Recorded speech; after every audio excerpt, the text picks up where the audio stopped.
So I'm going to do a quick update on the Doreen Lawrence versus Daily Mail story. I spoke to the one of the private investigators involved. One of them is me. The other one is Gavin Burrows. Gavin Burrows explained to me that what went on with Doreen Lawrence. Graham Johnson asked him. He had the name of this particular cafe where I think Doreen Lawrence used to go to this cafe, and he sent Gavin Burrows along on a what if scenario. Now, what if scenario is something common in journalistic tabloid speak, where, for instance, when I went to Belfast, I had already made my Real IRA contacts, but I wanted to make contacts with the other paramilitaries out there. So you can't just ring up and leave your number and say, oh, yada yada. They have so many journalists. You have to make a splash, so and make them remember you, show them you've got power. They obviously have power. They're paramilitaries. They have men underneath them. They have an armory. So for instance, I'm just recounting how I use the what if scenario. So I got John White, who's the head of C Company UDA. I got his mobile number from the News of the World editor in Northern Ireland. And I said, obviously, if I get stories, they go straight to you first. I ended up working for the Sunday Times, but they started to go to the News of the World first. And I rang John White. I introduced myself as a freelancer over in Belfast, and I said, could we have coffee? Now, he said he didn't want to come out of the Shank Hill. I didn't at first want to, I ended up going and meeting him in a safe house in Shank Hill. I ended up getting in the back of a van with him, but I didn't, just arriving, I really didn't, as a Catholic, want to go down the Shank Hill. So I said, you need to meet me along the Lisbon Road. There was a cafe opposite, quite near the road. I live down Belvedere Road. Belvedere Road, where I live, there's a cafe opposite, really nice cafe that actually something Anderson went in there, the Omar Bomb leading detective. I can't remember his name, something Anderson. And he met me there with one of his men, Mo, and we talked, and I thought everything was rather wishy-washy. Nothing, I wasn't making a mark. I wasn't impacting him with my power. And if you don't do that, then you end up like everyone else. I knew there was Susie Breen that all the paramilitaries talk about. There was a favourite. She works for the Belfast Telegraph, and she had already done plenty of stories, and I knew that I needed to do a story to show him what I could do. Once they see your byline on a story, they know that speaking to you will then lead to them being on the front pages. So, I mean, I could have been anyone at this point because I didn't have a staff press pass, although I had a Sunday Mirror staff press pass at that point. I didn't have one for the News of the World. I didn't have one for the Sunday Times. So all I had to show was some stories in the Sunday Mirror. The Sunday Mirror was thought of as a less than newspaper at that point. The heavy movers were the News of the World and the Sunday Times. So I went and did a what if scenario with him because there were no stories. So I said, what if you were to talk peace with the INLA? And I knew the INLA leaders really, really well. So I knew I could get the other side from them quite easily.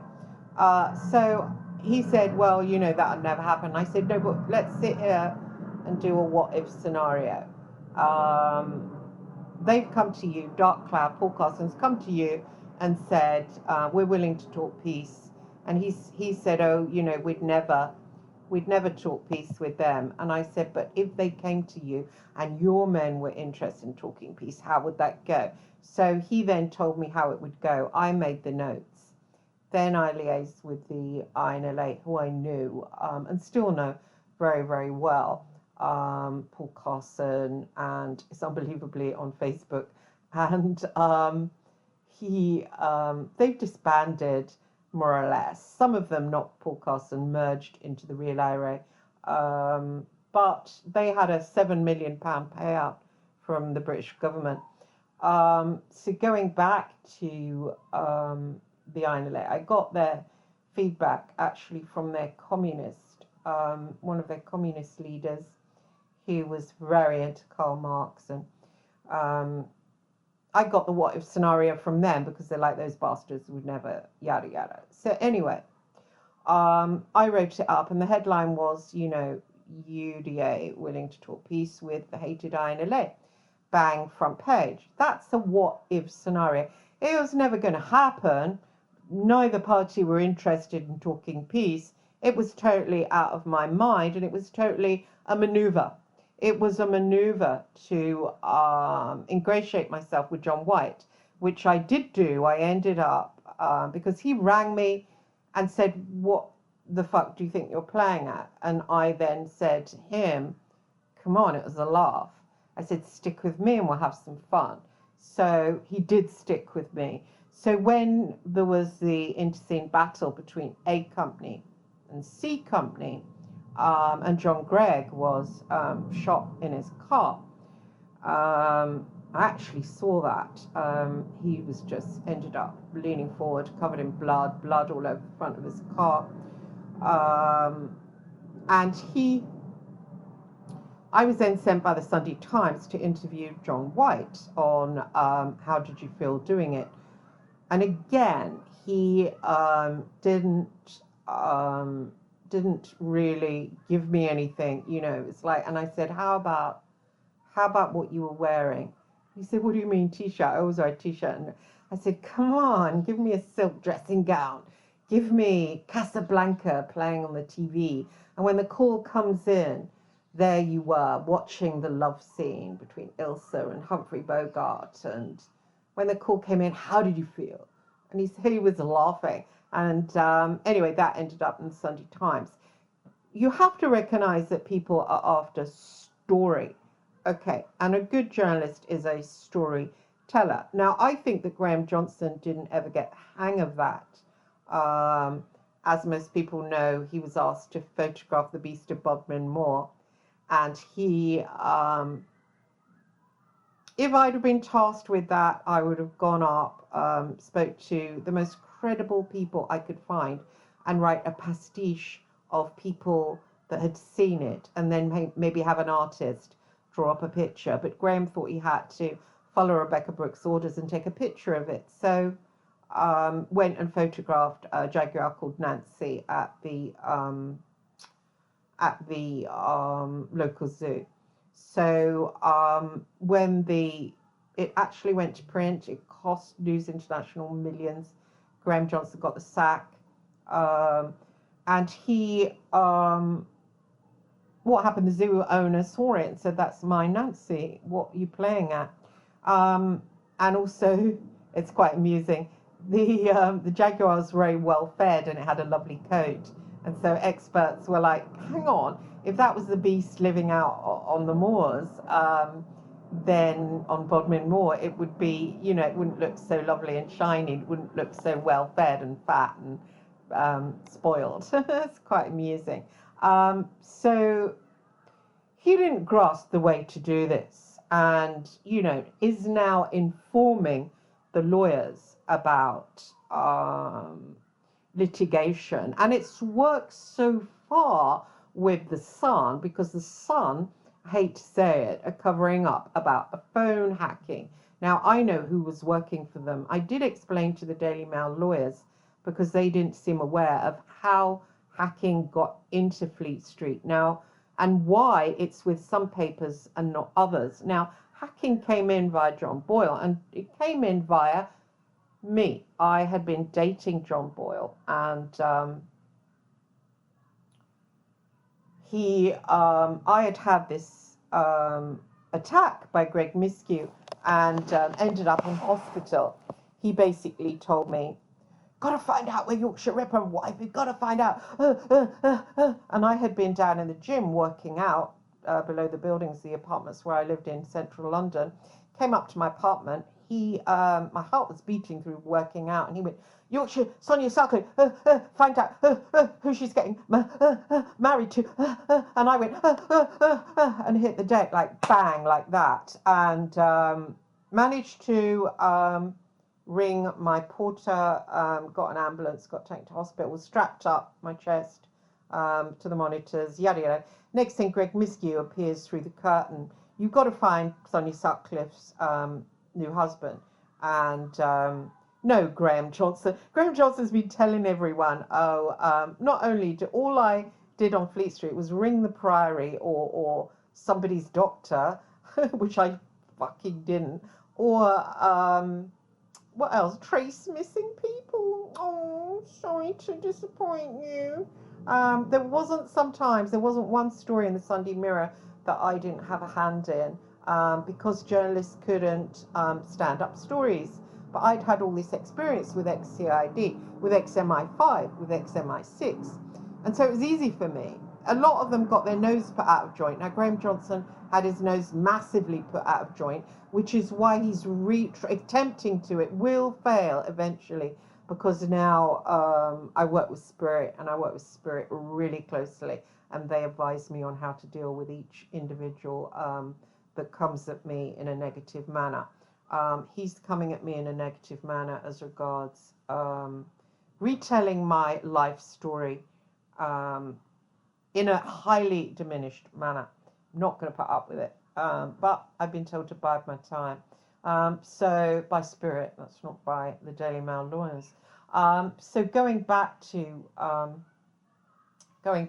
what if, this is what you use to ingratiate yourself with people. Graham Johnson didn't understand the workings, and I think he still doesn't understand the workings of how to run an investigation. I'm not getting him at this. A journalist school, none of them know it.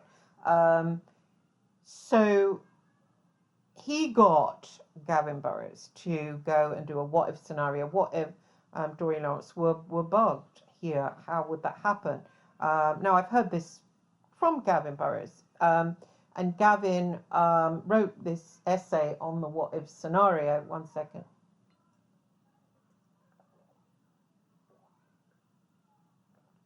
And on the what if scenario, and then apparently,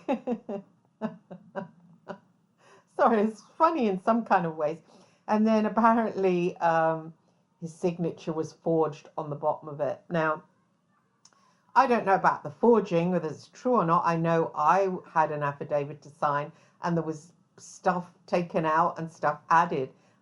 So I'm guessing putting someone's signature is peanuts compared to adding and minusing from an affidavit, which nullifies that affidavit, by the way. And I had a witness to that. I had a lawyer who I was sending it to and said, look over it. It just happens to be Kenneth Bianchi. But he's still a lawyer. He's still qualified at the American bar. I happened to be emailing him at the time and was telling him the story of what was going on. And he said, that's not an affidavit. Show me it, go over it with a fine tooth comb. And I said, they've added this paragraph. That's all on emails. Anyway, it's kind of really silly to do that. So I spoke to the Daily Mail about the stories that I'd worked on as regard Doreen Lawrence. I don't know if there's a case for suing, but obviously I'm going to be very helpful if anybody crossed the line journalistically and deserves compensation. I will work towards that. What I was saying to James Hanning a couple of weeks ago is I will not tolerate this demonization. The demonization makes you unhelpful to people that might deserve. I'm not going to let it batter me. Obviously, I will help Doreen Lawrence if I traversed any boundaries. That will be fleshed out in the weeks ahead. However, I will not be demonized by somebody who wrote the Beast of Bodmin Moor story. I'm not going to. And other things I've been told that I won't go into right now. But certainly Stephen Houghton, the 15-year-old boy who ended up doing a 5-year prison sentence for being given a gun for a BBC film. He didn't know about guns. He didn't carry guns. Hold that for the camera for a minute. And then next thing, his father grasses him up to the police. The BBC are in court, and everyone denies nothing to do with us. And the child goes to prison. If I did that, I would be shitting myself about God. I really would know it was coming down. But these people don't care. I don't think they believe in God at all. I had some influx today. I was talking to my spirit guide, and it was about the nature of hell. And my spirit guide said to me, you know what hell is. Hell is the different things you've been through, the sexual abuse by my father, the utter loneliness, the violence in my childhood against me, that hatred leveled at me. And he explained what it was. It's like a spiritual targeting. And he went on to say that has stopped now and I'm now protected. So I know I'm firmly protected from this kind of demonic attack. It is a demonic attack. This kind of lying about individuals, this kind of lying about, apparently Graham Johnson said I threatened him. Now, firstly, he'd go to the police. Secondly, he would laugh because he makes out he's a gangster who knows Frenchy and all that. So how would it be verbalized? What would I say? I'm gonna get you, or would I say, yeah, I know people, bitch, or what, how would it verbalize? And then surely he could say back to me, but I know Frenchy, or stuff like that. And I happen to not know any gangsters apart from Darren G, and I'm bloody sure he wouldn't do my bidding. And I'm not into that anyway. It's like really weird. Oh, I'm going to duff you up. And it's just like such nonsense, such juvenile nonsense. Yet he announced this in court. What else did he say? It was something else that really annoyed me. I sent him an email because I've known this boy. I'll call him a boy because he certainly has that attribute. I have known this boy since the 90s. And I know everything about him. And also his behaviour in the past, everything. And I thought, doesn't it deserve a goodbye after that? And I thought I will never be tempted to speak to this individual ever, ever again because they don't act in the right manner. And so I sent an email saying, I think, I forgive you for this because I think you're not very well. And I just said goodbye. That was all it said. I put it on Twitter. And he went and said in the court next day that I sent him a threatening email, as if you would. So somebody announces in a court of law in front of a very important judge that you threatened them. And what? You then sit down and write a threatening email. It's just nobody would do it. And this is what I really dislike, this banging a drum of I've got a low IQ or I'm somehow a gorilla or somehow, like thick kind of thing, like thick as mash. When there's nothing wrong with my IQ, certainly towering above Graham Johnson's. So this is the point where I'm at the moment. And I have, because of Graham Johnson, now I did whistleblow and hacked off, have twittered about that. But what somebody was saying to me the other day, Graham wants to be seen as the much targeted whistleblower. All this, my life's under threat. It's all very David Icke, isn't it? My life's under threat because I'm telling the truth to the world and the bad guys will get me. He has threatened Paul Hawkes, Gavin Burrows, me, whole host of other people. There's journalists now that have got together on social media to discuss a legal action against him for everything he's done and to flush it all out in court. And these are powerful men. These are men that have got editors of newspapers, that have got money. They're moneyed up. I mean, they must have bought houses years ago. They're sitting in £3 million, £4 million houses. They've got spare change, a couple of million. They know barristers. These now are going to sue him personally. And they were telling me apparently he's put his millions a pound house in his wife's name, but they were like, well, no, she's involved in it, so we'll just go for her. So nothing to do with me. I'm not legaled up. I'm just a schmuck. But this is what's happening right now, because he's ruffled a lot of powerful people's feathers. He completely ruffles mine because he knows I haven't got any money. But what I've been advised to do is to hang tight. There's going to be a lot of countering now, a lot of countering, because it's reached such a pitch that and it's got nothing to do now with these poor people that have been told by him that they're victims of this, that, and the other. That has to be looked at properly and carefully, not by someone like him. So anyway, hopefully it will be flushed out in court. Hopefully, if anybody's been victimized, they will get payouts. I personally will stay on the right side of spirit. If I don't stay on the right side of spirit, there's no point in living, because that's all you've got. All you've got is God. What I won't have is being demonized as bad person, bad person, bad person. Totally reminds me of my childhood and my mother and my adopted parents. You see, this is what makes me think that there's demonic people on this other side. That is demonic activity. Smearing. It's a trait of human beings that are infested. It's speaking with forked tongue. It's not honest. And these people, the victims, some of them, are good people. Doreen Lawrence is a victim, which means she's been targeted terribly before in her life, and she deserves better. Graham Johnson apparently says, I said, talking about her, that mother of the black boy. Why would I say that? Well, haven't I left out a word murdered? Why would I say that? It's completely despicable to say shit like that. It really upset me when I was told that by Daily Mail lawyers, and I sat there. I said, what? What does that even mean? Firstly, I don't remember saying that, but secondly, what does it even mean? It doesn't even make sense. But apparently Graham Johnson had said that to Doreen Lawrence. Now, why would you say that? I said, is that trying to make out I'm racist or something? And they were like, no, no, no. And I said, well, what does it mean? And why did they tell me? I don't know why they told me, but what does it mean? So just to underline everything about my feelings about different races, I grew up in care, and I grew up in care with people of all different races. I then aged, how old was I? How old was I?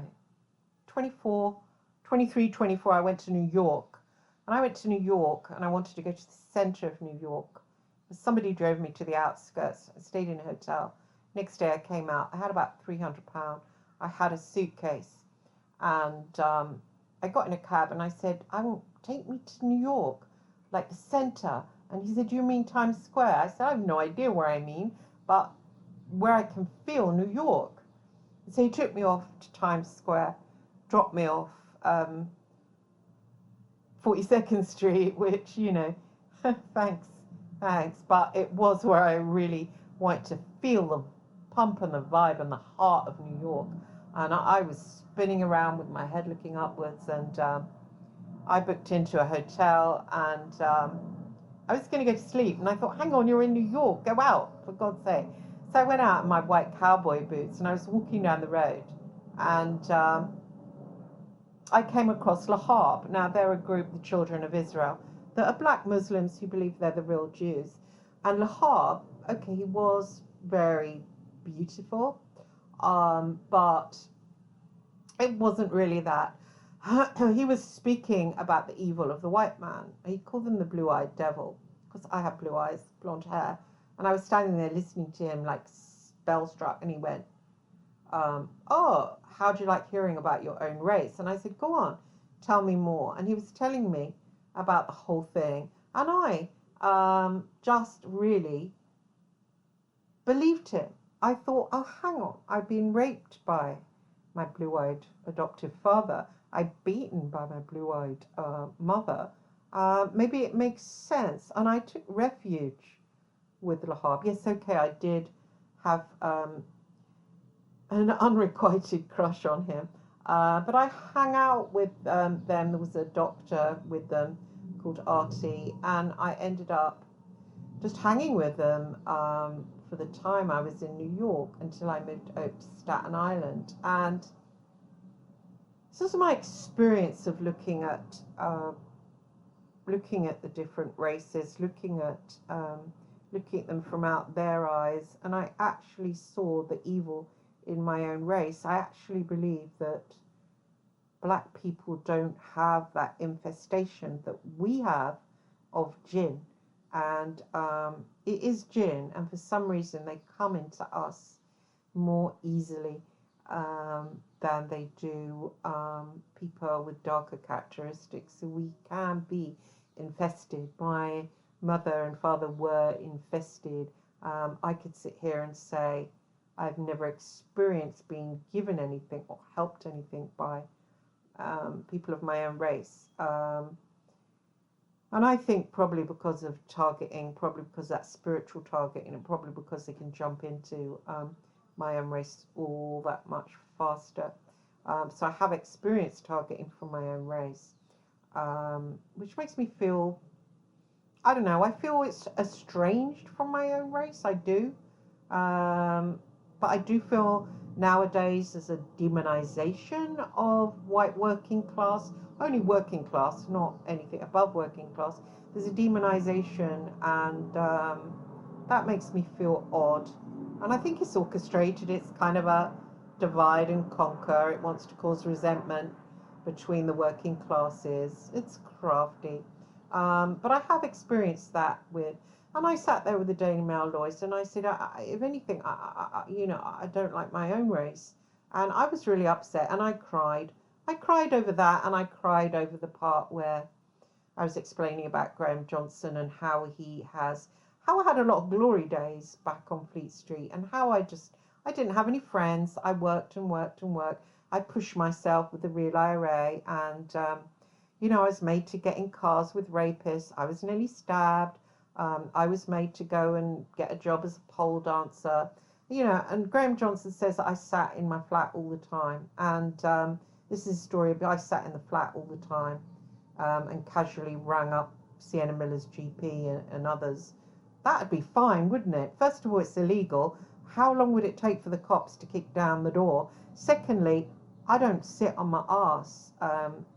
I was out and about and on the street, and I still can't get in a tube train.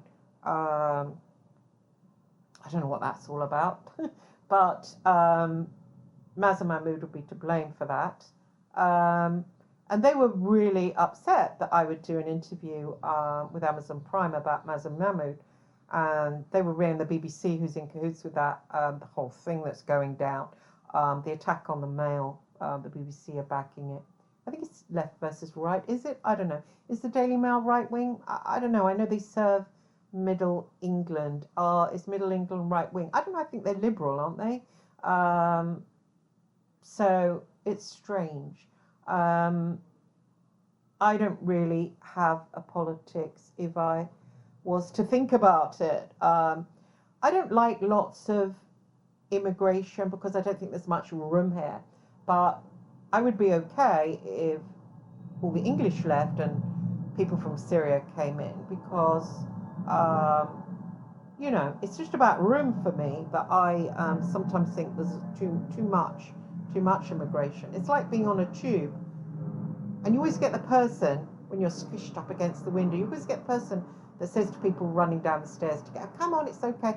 And it gets worse and worse. And there you are, you're squished, and you think, hang on, please stop telling people they can come in.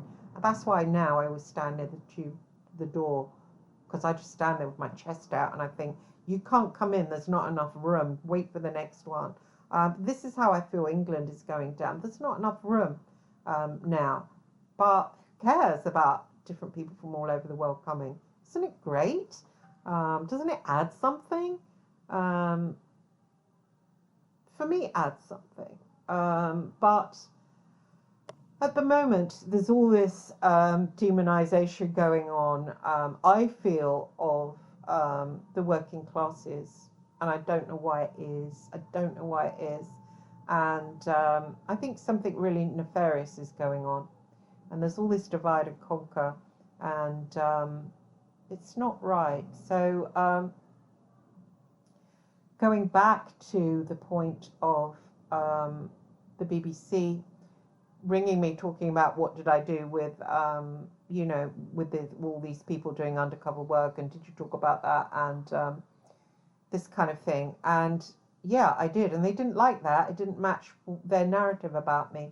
And when I sat with the Daily Mail lawyers, I cried and I cried and I cried. I think they were a little bit shocked because I actually took about a quarter of an hour crying. I think they were expecting me to stop, but it went on and on because I was just, that's really, for someone to, when I pointed out to them why I'd cried so much, when I finally finished, used up loads of toilet roll, I pointed out that I didn't have my career anymore, that I'm applying for jobs at Tesco checkout. I don't have that career anymore. So all I've got in my life is, I used to have that career. And for Graham Johnson's coming forward, he's like telling my story in a highly diminished manner, a highly diminished manner. And I remember I said, Panorama Guy had Stephen Scott, a producer, who when he met me, he said, oh, I finally meet the legend. You're the one who can get a paedophile to pull over so the Daily Mail can take photographs of them. And I had, Clive Goodman used to call my skills the Christine Hart magic. And of course it was my psychic ability that, I can now use. I'm training to be a counsellor. I can help people in different ways, which I think this is what God wants. Obviously, God didn't want me to be there. But I think if I was there, was there for a reason. So maybe it's now to speak out about them, because someone like Graham Johnson can't. Somebody said to me the other day, he's making himself out to be this person that stands alone and whistleblows on the press, when really, he's been helped by journalists. I helped him. There's James Hanning helping him. He's not a standalone anything. He's got backings of lawyers. He said he's not paid for it. Well, how does he afford the couple of £1 million house then? He told me he was on £5,000 a month. He paid Gavin Burrows the same, I think, for a little while, and offered him 60 grand for the book. So I'm just the mug that wasn't offered anything. Well, I was. They offered me 10 grand for my life story in my book. Thank God I didn't sign that, but Spirit said not to, so I just followed. I followed that advice. But I cried and cried because all I have is that, really, and someone's changing the narrative, and it made me cry. I think they looked at me a bit weirdly. I think maybe they thought, well, so what? Somebody's changing the narrative. You know the truth, but it's like he's putting it out there. I have recently published my book, 2 books, and they will go out there. I can post a link below. One is called Serial Killer's Psychic, which is all about my time on Fleet Street, all about my time evolving as a psychic. That is for sale in Barnes Noble now. I'm just going to, as soon as Drafter Digital puts it into Amazon, I can put out a link for it. But yes, it's elements of my books published by Hodder and Stoughton and Transworld, but I've got the rights back, so now I've condensed it, rewritten it into the new full book, and I've self-published it because I didn't have any control over it. Hodder had control of it. They wanted to make it about my horrific sexual abuse. Transworld wanted to be about the serial killers. I wanted it to be about my psychic evolution as a psychic, and so they never would have. I never find a publisher to do that, so I decided to do it myself. And so yes, that is my own narrative going out there. But this individual, Johnson, he's he's busy doing it in court. He's busy doing it, then it gets reported. I've done some reversal magic about that. You know, if someone's coming at you, ba-bang, ba-bang, ba-bang, you're just a weak bitch, I'll do anything to you. You just say, no, you can't. And so I've done some reversals. And I got some help with that. But, you know, so the amount of hurting he does to me will rebound on him. And I have literally been crying my eyes out. I literally pushed in depression. Literally can't find work over it. So he's affected me massively. He's affected me like a rock smashed in my face. So, yeah. And I believe the way he behaves will rebound on the victims, because I believe that when I'm standing in court with the Daily Mail, I will naturally have a internal defense mechanism. And I'm guessing David Sherborne will come at me with, you're a bad person, you did this, yada, yada, yada. So that will, my natural heart will shut down. And you're supposed to keep your heart open, and I'm really trying to do that. But, you know, if they carry on name calling me and demonizing me, I'm naturally going to go in a state where I want to fight back, you see. And if you fight back, how does that affect the claimants who are innocent of anything to do with that, any smearing? They've been told shit. Doreen Lawrence was told that I target victims of crime. Now, I'm a rape victim. I'm a rape victim. I've lived with that all of my life. What happens when you're a victim of crime? You're very soft with other people. You don't want to see other people suffer. I most certainly didn't do anything like that. It kind of makes me sick. But again, this is demonizing, demonizing, demonizing. If you tell people this, it works like gossip.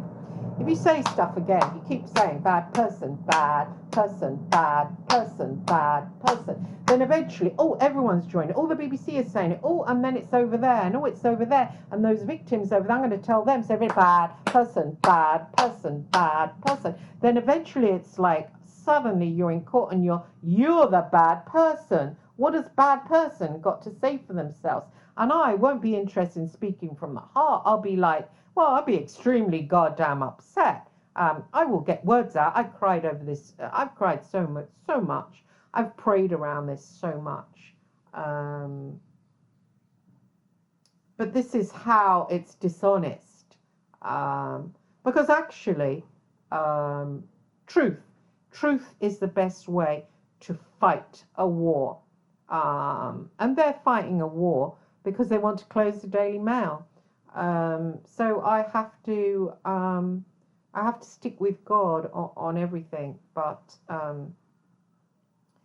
you know, they make it difficult, don't they? They make it difficult to, you know, to stick with God. You naturally start thinking, I just want to fight my fucking corner.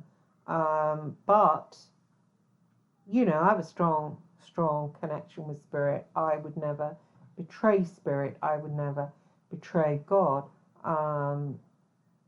But, you know, I wake up every day and I think of that individual, Graham Johnson.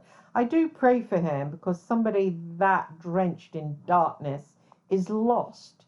Somebody that wants to claim all that acclaim for themselves when they don't deserve it is lost. You know, it's a falsity. You've always got to keep God on side.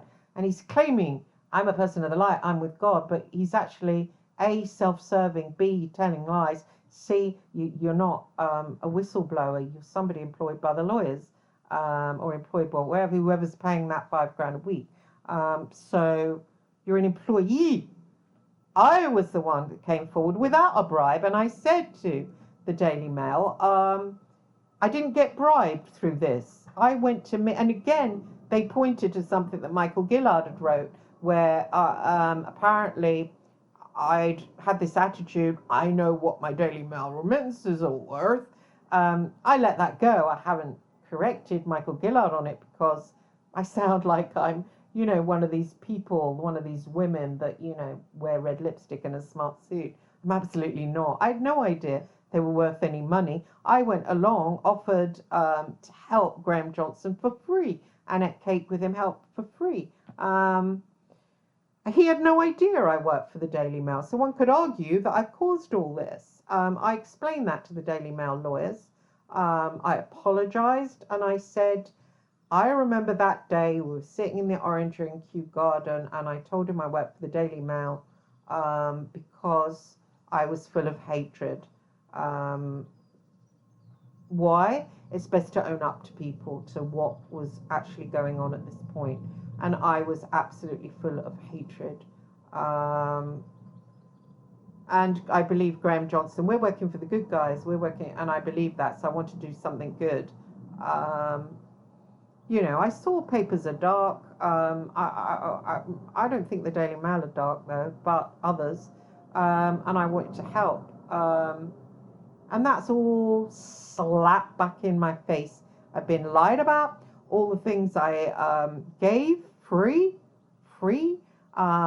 Just they acted, and I told my son about this. They acted as if things I told them freely, like the BBC had told things freely. They acted like they punched me and got the information and rung off, and then said, "Oh, we're investigating this."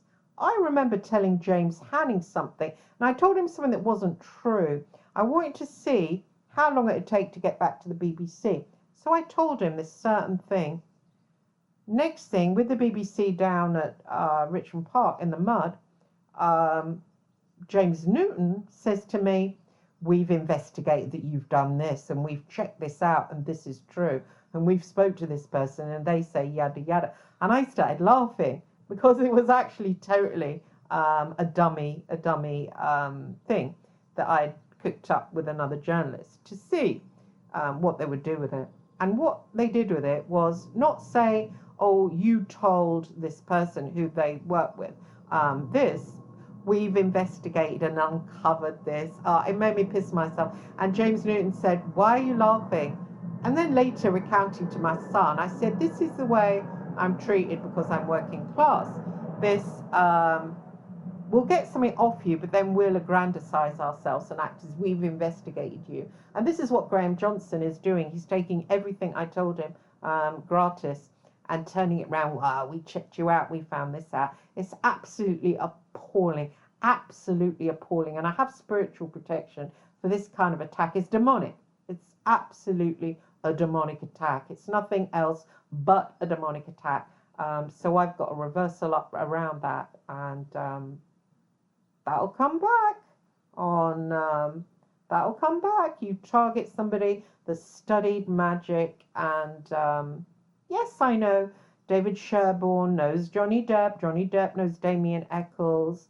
I've listened to everything Damien Eccles has said and read all his books. So there we are. Once you've got defense in place, ain't nobody that can get through that. Once you've got a reversal in place, ain't nobody can take that down. If there's a reversal, if you're attacking a magician, and I'm a left-hand path magician, I'm a member of the OTO, if you're attacking them, the idea is to stop attacking them. This is a mirror up, and it's going to come bouncing back. And the amount of damage that's done in my life over this. We're in poverty. We're living in poverty precisely because of the Sienna Miller nonsense. And I've been told that I can take legal action around that because all this stuff with Gavin Burrows, once that comes to court, Graham Johnson will be exposed. He's taking legal action too. Will be exposed. And there's also so many journalists around this that are exposing what has gone on. And he will be exposed as somebody that has not only threatened people and acted like a gangster, but has used untruths. The untruths that he has said about me will then be looked at and exposed. And what he's done with me, really, he's done a good job of gossiping, which makes me feel the demonic in it, because it was like my mother. I was sexually abused by my father, raped by my adoptive father. She was infantile and didn't like that I was getting attention off him. He wasn't sexually interested in her. So she whipped me and she beat me, and just spent every day trying to tell me I was a worthless piece of shit, which has made me deal with bullies in a not very effective manner. I tend to deal with them by going, okay, I will do that, and not doing it, which Graham Johnson has again turned back on me. The BBC didn't seem to comprehend it because it didn't suit their agenda, I'm guessing. So this is something I've had to live with, and I know because I was a victim of my mother going out around the neighborhood and saying, she's evil. I mean, I was 6 years old. She's evil. She's evil. She's evil. Which is, and some of her friends, she had two friends, Rita and Maria, they would echo chamber it, and then it got around the neighborhood that I was some kind of, I don't know, Damien child. I used to walk down the street and people used to run and go back in their houses. This is how effective it was. So in the end, I started acting it out. Of course, started, wearing goth and being interested in serial killers. If you're given that and everybody mirrors it back, you've got no choice really. I could have carried on wearing flowery dresses, but I don't think it was going to wash. And I always felt very envious of girls that wore flowery dresses and didn't dye their hair and didn't have to wear loads and loads of rings of coal. Nice girls, I called them, and how I wanted to be a nice girl. And if I ever dated a guy, a boy, and there was a nice girl around, like his ex or something, I would bang on about this ex, you still like her, you still love her, because I felt so worthless in comparison of nice girls. And it hasn't happened for a long time. Obviously, I'm a lot older, but this is what Graham Johnson is doing. He's gone round saying to the BBC, she's evil, she's evil. To Doreen Lawrence, she's evil, she's evil. She disrespected you when she was talking about you. No, I didn't. I totally would not disrespect a victim of crime, especially something as horrific as losing your child. If I lost my son, I'd hang myself. So I know, I can imagine the pain. I can't imagine the pain, actually. I can't imagine the pain. As if you disrespect someone who'd been through hell. No, my kudos to her for being able to walk upright, to be able to go on. So, a fucking lying turd. Sorry, I'm losing my ability. But to do that, it's just it's so dirty and low, just to generate hate. And then I'm guessing he thinks I'm going to stand in the witness box and gibber like a ninny. No, I'm not, because I tell you why, Graham Johnson and David Sherborne, I'm used to being hated. I had that as a child. Now, if I can cope with my entire neighborhood thinking I'm Damien when I'm 6 years old, I'm damn sure I can stand in a court with everybody thinking when I enter it that I'm Satan himself. So try another track, boys, won't you? It's actually misogyny as well. It's like, we'll finish that bitch off. Oh, hell, I have an army of gin behind me, so good luck with that. And not the bad kind. But they all have their dark shadow sides. So here's what we're dealing with at the moment. So I just thought I'd give an update on that. My meeting with the Daily Mail lawyers, discussing the case, what's going on. They're saying it's going to be the end of 2024. So not going to happen soon. A lot of time in between that.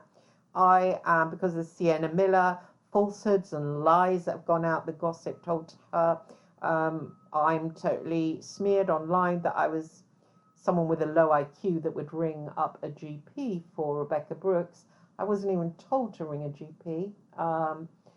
So I am looking into suing News International for involving me in that. Don't like it, not going to put up with it, not going to let it go, not ever.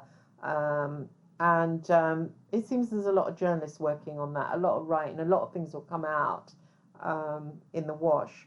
I'm not saying Sienna Miller doesn't deserve compensation. I'm saying she deserves more compensation because the targeting at her was even nastier than people know. I've told the story of that. I'm not going to tell it again. So it's all covered up by Graham Johnson. And it's weird for somebody working class from Liverpool to have so much power. So I kind of look at him. There was a picture of him in the Daily Mail. cuddling Hugh Grant. And I did the shamanic reading of him, a few podcasts. It's still on my channel. Shamanic Journey for Enemies. That I've looked at him spiritually, and he's just full up of AI. So there's only a tiny bit of himself there. So actually, he's like an NPC or whatever. He is just somebody, an automaton, and he's not actually a person. There's a tiny bit of him left that feels very, very scared of what he's involved in. And of course, the barrister on the other side, on the male side, and the researchers behind it. There's even researchers from other different newspapers that aren't male, looking into him. And a lot of these are like intellectuals, and a lot of these have massive power with legal people, legal brains, and that's too much for him. Of course, it's too much for a working class individual. We're not used to living on that level. These people are used to living on that level. You can surround yourself by powerful people who are saying, yes, all right, you keep going and whatever. But at the end of the day, you're on your own in it. And he isn't strong enough in standing. He isn't strong enough within himself to withstand something like that. It's too much for him. They really should have used somebody else. But there we are. So that is events, and I'm going to end it there. Thank you for listening.